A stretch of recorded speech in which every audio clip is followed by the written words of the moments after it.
Welcome to the Living Wholehearted podcast, where we're helping leaders live with integrity. Whether you're a mom or a CEO, you're a leader, and how you lead matters. Hi, I'm Terra. And I'm Jeff.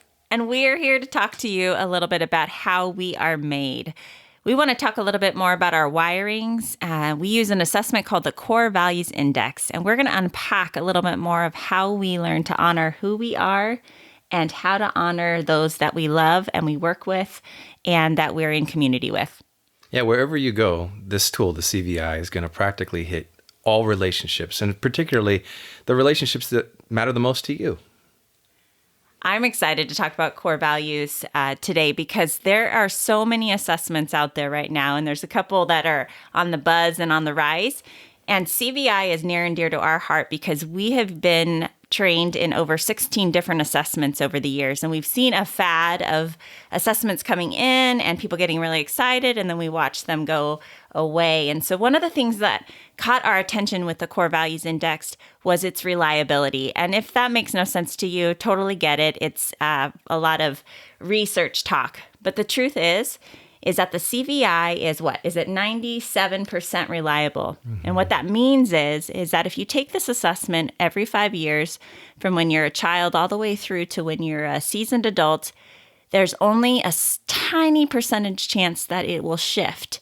And what that tells us is that regardless of your environment, your upbringing, the trauma in your life, even just whether you're moody that day when you take the assessment, that this assessment, the Core Values Index, can really get beneath all of those gender, cultural issues, pretty much anywhere in the world. This assessment is being used. It's one of the newer ones on the market. It's been around 35 years, but the research is profound when it's set up against other assessments. Okay, now I'm starting to geek out a little bit. So, Jeff, I'm going to let you take over. Yeah, I mean, maybe just a little context. We, as Terra said, have used a lot of different assessments over the years between our two disciplines in counseling and in coaching. One of the things that just stands out is the reliability. And how does that in general just sort of play out? Well, other assessments that you've taken, if you were like us, you'd find that there'd be a lot of resonance about certain things. You'd find yourself in the assessments in a lot of ways. But for us and so many others, there was always going to be a number of things that just did not fit. And even just yesterday, I was facilitating a retreat, and somebody shared with me that that very thing, that they just felt like they were trying to make it work for them when they got their results back, and it just didn't seem right. The little context and history about the CVI that we've learned is that the creator, Lynn Taylor, he came out of, he's kind of an innovator person, really creative and sort of a nutty professor kind of guy. Came out of the technology world and helping to develop a first heart monitor. Then he went into the turnaround industry with all kinds of businesses trying to solve problems with businesses that were tanking. And he did that for like 25 years, just a nut for people. And out of that, and the social sciences began to integrate and created the algorithms that support the CVI. The CVI is doing something that other assessments just are able to do in part, but the CVI is doing it more effectively than any others that we know of yet. And it's getting beneath personality, which can change. People can put on a persona for a little while, but if that's not tied to their hard wiring, it's not going to last.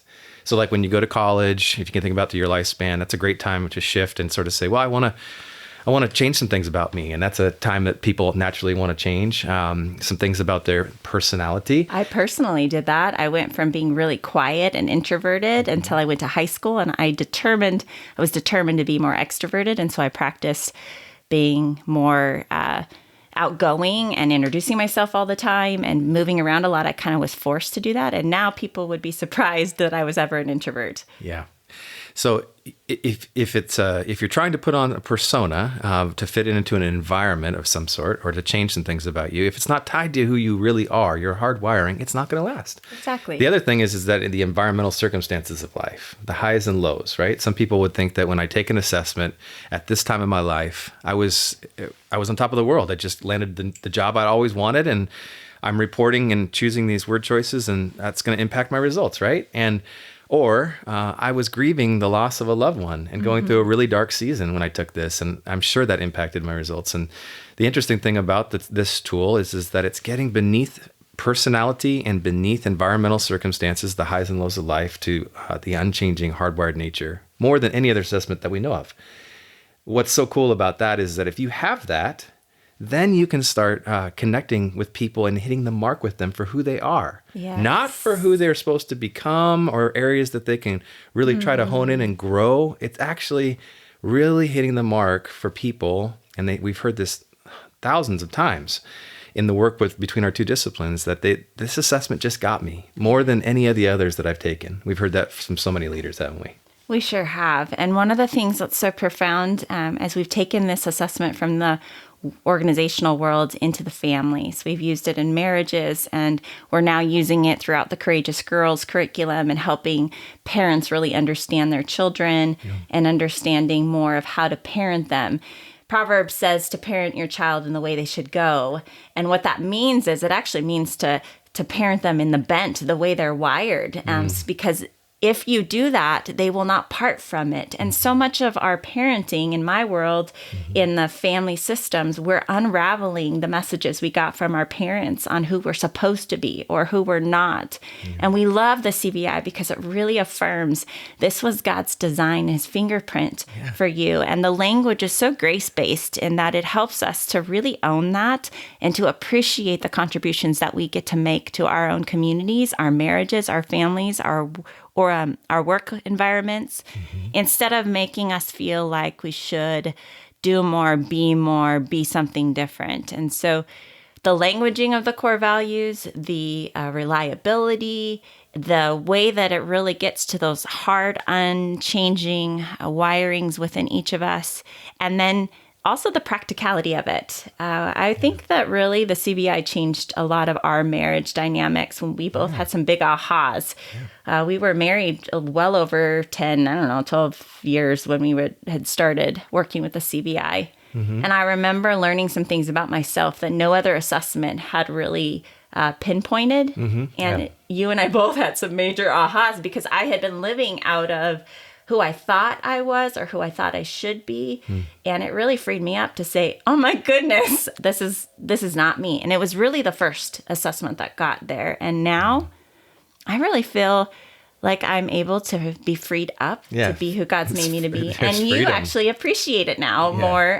There are some frustrations, obviously, that come up with everybody's hardwiring between each other, but it provides some practical language. And we'll get to that down the road after we define more. Yeah, I mean, it is because it's so accurate, and people just see themselves in it more clearly and quicker than any of the other assessments that we've used. That speaks to that reliability space, that piece. We can start our work more efficiently with people and people are motivated. They can see others more clearly, and what that translates into is that we can actually we can love others as God has loved us practically. Now, this tool is not a Christian-based tool, but we see God's fingerprints all over it. Lynn Taylor he lowered the barrier of entries for others because everybody expects to see 4 quadrants and 4 colors and terms and all of that, and he's done that because that's what we expect when we take these types of things. But the practicality and the ease of use, just the way that you can see yourself and others in the everyday rhythms of life, is what makes this so accessible and memorable. You don't have to carry around a huge binder and resource tabs to try to figure out, now what does that mean again, and this and that. True. When you learn the skills of the tool and you see the wisdom, you can use it in everywhere you go, whether it's with a gas attendant and just noticing the cues that they're giving you by the way that they talk, or your child, or in your relationships in home or with neighbors or relatives. I mean, this thing is so practical for all key relationships. We love that. Another thing is it teaches us a lot about who we are and why we get anxious. Yeah. There's so many pieces to the CVI that really just help us to go, oh, here's my limits, and I'm living outside my limits. No wonder I'm burning out, and I'm running on fumes, or my lid is flipping, which, I'm my body is on fire. Yeah. There's so much about the CVI that helps us to learn how to live in more boundaried, whether it's at work, maybe even changing our profession, because sometimes we're really living outside of how we're wired. Right. And then we're drained and we come home and we have nothing left for our families. And so we've seen a lot of shifting happening with couples. We've created our entire business and the way that we work as partners, the way that we live out our call. And then we hire people or ask others who want to come alongside us who are in different core values we don't have, to be able to let us do what we're made to do and allow them to do what they're made to do. And man, it helps all of us to live in freedom. Yeah, I mean, and from a biblical perspective, from a Christian worldview, this tool dovetails so well with our faith. I mean, we know that our highest call is to love the Lord your God with all your heart, soul, mind, and strength, and love your neighbor as yourself. Well, who's your neighbor? I mean, it might be your wife, your children. It might be literally your neighbors. It's the people that are around you are your neighbors. And this tool allows you quicker to notice how people are wired to receive that. It touches on everything that you could hope for as it relates to how people learn differently, how they communicate differently, and prefer to receive communications, what they're wired to contribute to their world. And you can see this throughout a lifespan. I mean, we saw this in our own children. We can see this in others. These core values never change. They are either supported and noticed whatever environment you're in, whether it's home in the family of origin, as we know, is where our first teachers are, our first lessons. Those would be safe communities there where your core values are noticed and seen and valued. Well, hopefully. And if they're not in those environments, then children choose to suppress those core values. They don't know anything about the core values per se, but they choose to suppress those. And they hold those back. It doesn't mean that they're not there. And then we see all kinds of maladaptive coping strategies that pop up out of that, right? And we're talking about that throughout the whole lifespan. I mean, we know a lot of adults who are even in their later years that never had that. They weren't noticed or known, and they've struggled throughout their whole lives. Trying to be something that they're not. This tool doesn't even tell you that you can and can't do things. Other instruments are used in that way, and of course, it's abusive to tell somebody based on an instrument that is whatever percentage reliable that they can or can't do stuff. The CVI doesn't want. We shouldn't be doing any of that. But it does reveal the cost of stepping into things that you're not wired for. And there is a tremendous cost. It explains the why I feel stressed, why I feel anxious, why I want out of that environment.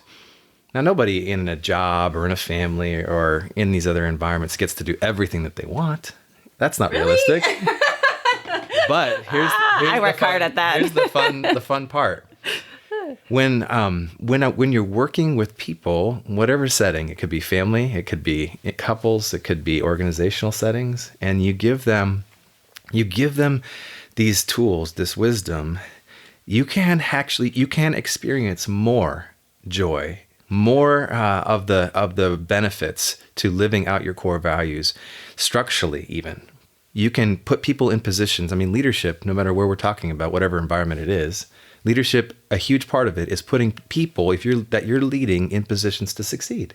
Right. This tool allows you to notice more accurately who people really are, so that if you're a parent, to put your child in positions based on who they are, how God wired them to be, in positions to succeed and to have their place in the family that maybe is their unique contributions. All the way up to an organizational team and recognizing your people and where they're going to thrive, and maybe where we're setting up them for failure if they're not made for what they're. It allows us to get to access wisdom to help put people in positions to succeed no matter where they are, and to notice them for who they really are. Not to just like do the lazy thing and just check boxes, right? Of I don't do that. Team building exercise, family meeting, and it really is the leader's way that gets that is the message that is communicated, and everybody needs to fit into that way. Yeah.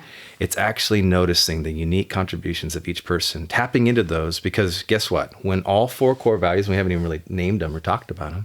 They're waiting on their toes. But when all 4 are present, and whether they're present in a person or they're present from in an individual or a community of people, When all four are there, no matter what environment you're in, family, home, work, community, team, organization, business, that's when we experience the best that we can experience in this life. And the proof is that people want to be involved. You have longevity, you have retention, you have kids that are growing in their identities and will not depart from them. Yeah. When parents are noticing that and along all the stages of life, it gets exciting. You can tell. High five to that. Oh man, I'm already excited because I'll break it down into some of what we're passionate about is, or I am particularly right now, is the Courageous Girls. And we've woven core values throughout because I want moms and daughters to be able to learn how to be with others. We're so attracted to people who are like us, or we get, especially us women, Jeff, we get competitive. It started with Adam and Eve. It's a different kind of competitive. But there's this undercurrent of comparison that's happening on inside all of us. And we are watching one another and we're getting jealous. And then our relationships are being destroyed. And then we're wondering how to teach our girls how to not have mean girl issues out on the playground when we can't even handle it. So we're using the CVI as a way of saying, hey, look at how we're all wired differently and how we need each other. And who you are is amazing. And then out of that, it's transforming marriages because these women and these girls are learning about their wirings. And then they're able to go home and go, hey, husband, actually, the things that you do and why you do what you do actually makes sense to me now. And I'm learning to appreciate it. And then their brothers and their siblings start to be infused by it. We use it in the counseling room at Living Wholehearted. It's definitely been a tool that has been transformative, especially when we've gone through our healing of trauma. Then we can better understand maybe who we are under the blankets of all the shame. It takes a lot of time for us to unpack all the shame messages and the ways over the years that we've been de-affirmed, when we've been told who we are supposed to be or who we're not. Our play therapy expert. Is de-affirmed a word? That's really cool. I like it. An innovator and I make up words. Impressive. I'm rolling with you. I'm tracking. I love it. Yeah. So I was just going to say, Dr. Gary Landreth, our play therapist expert that we reference all the time, he says, focus on the donut, not the whole. And I love that the core values helps us to do that, to be able to say, look at what's already there instead of the things that aren't there. And so the donut and the whole. I'm hungry now. Are you following? I love donuts. I Jeff, love donuts. You do. So does my youngest Nebby. Yes, you both. Shout out to Donut Land, but Sam. But Sam actually knows Jeff so well that he gets free donuts. They're there all the time. Okay. Should we talk about like the core values, what they are? Probably should. Yeah. All right. So why don't you start? I'll start us out. Maybe I'll take the first two, and then you take the other two. Why don't you start with the basis too of the generalities of what all of them have between the two? The metaphor that Lynn Taylor chose to use when he named the names of these core values, and everybody has all four core values going inside them. Some of all four, right? And humans are so complex, and so sometimes people are really resistant to these. Like, put me in a box. Especially innovators. We don't like to be boxed in. But everybody has some of all four. And this is kind of an interesting thing, right? That has been revealed through different social scientists. He integrated Maslow's hierarchy of needs and a number of other tools to shape this core values index. But the metaphor he uses to describe these core values is kind of from the pioneer frontier days. Now, some people are resistant to terms.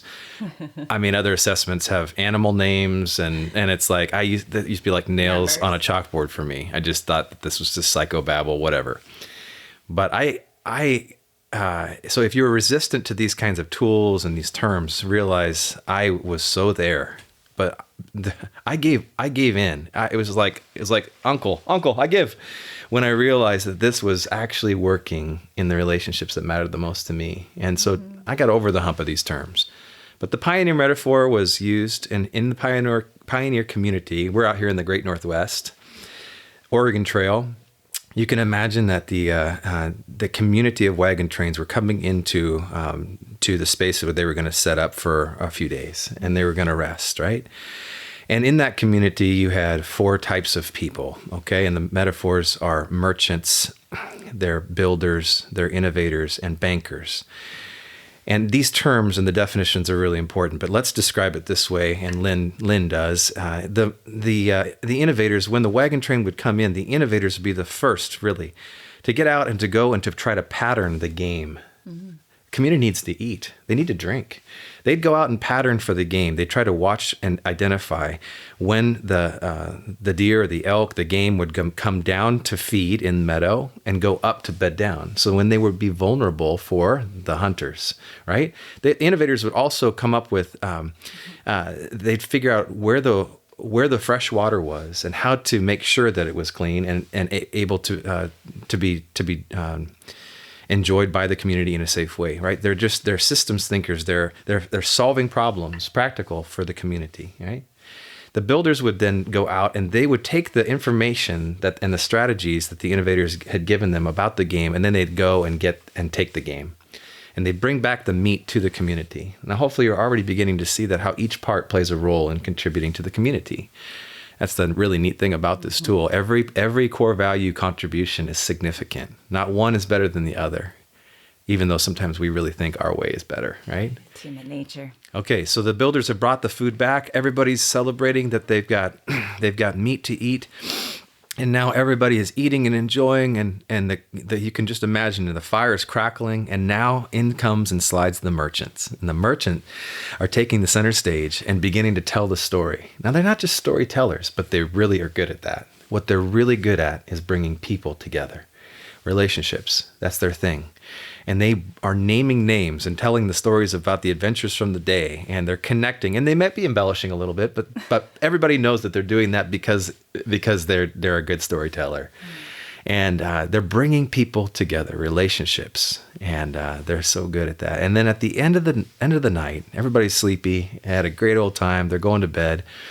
Then our bankers come out. And our bankers, they have nothing really to do with finance. That may be drawn towards that just for some of the reasons that we'll describe. But the bankers are the ones that are making sure that all the extra meat and the food that was prepared that could be left over and preserved would be preserved. That people would have what they need. That's what bankers really care about. Their conservation of resources is just, it's for people. And bankers and merchants really love people, but for different reasons, right? And then they're the ones too in the morning to make sure that, well, before they go to bed, that coals are going to be there in the fire for the morning. And they're up early getting the fire going so that people would have what they need, right? So that's the metaphor that Lynn Taylor uses to describe these terms. It's a frontier mindset, and that helps people get over what is banker, merchant, innovator, and builder about. And so those are the four, and the combinations of a person's results in the core values, are the secret, and the numbers reflect and honor the complexity of every human being. That's the different numbers and the combinations of the core values that a person has. They have some of all four. Really honor, as we've discovered, when we help people unpack their results, they are like, okay, yeah, that's not me all the time. I also like that. But I do tend to do that more. And that's why they'd have a higher number in one core value over another. We love the fact that it honors the complexity of people, don't we? Yes. And I want to add one more thing, and then we'll dive into the definitions. And then we'll wrap up this first episode. We've got so much more to unpack. But one of the things I want to add is that the motivation behind each of those core values in that pioneer community is really the key. Any of us can do each of those jobs. I could go hunt, or I could go tell the story, or I could go take care of the meat afterwards. Right. But the motivation behind what drives and the excitement of getting to do one of those is really where the core values kind of helps you go, that's really your sweet spot. That's what helps you become alive. And you could do that all day long. And those of us that are like, I can do it, but it's just not as exciting, or it's going to drain me. Yeah. That's really what we're speaking to, correct? Yeah, the why. Okay. Why do we do what we do? And is it possible for us to do it longer, do certain things longer, and it be sustained? Well, it is if for those that have more of that core value than it is for others that have a lower number in that core value. And it explains that. And people are just like, it's so liberating to know, oh my gosh, no wonder why I feel stressed or anxious. And then they can make choices based on that. Exactly. Because you don't want to tell the builder, which you are, Jeff, that you can't do something. Right? That doesn't go that over doesn't so go over well. But the truth is the numbers will help you understand what's gonna motivate you more. So let's dive in. Let's start with the first core values, and then we're going to end this episode, and we'll unpack more in our second episode. All right, so you can tell that we're passionate about the CVI. And next time, we're going to start where we've left off. We're going to talk a little bit about the definitions of each of the core values, break it down a little bit, and begin to describe some significant connections that will hopefully resonate with you, just even as you hear about this. And you can see yourself or others that you love in the CVI. And at some point, to take that assessment for yourselves and begin to use and apply this wisdom. It's life-changing, and it has been for us, and hopefully it'll be for you. Thank you for joining us and being a leader committed to shrinking the integrity gap between the values we espouse and the values we actually live out in practice.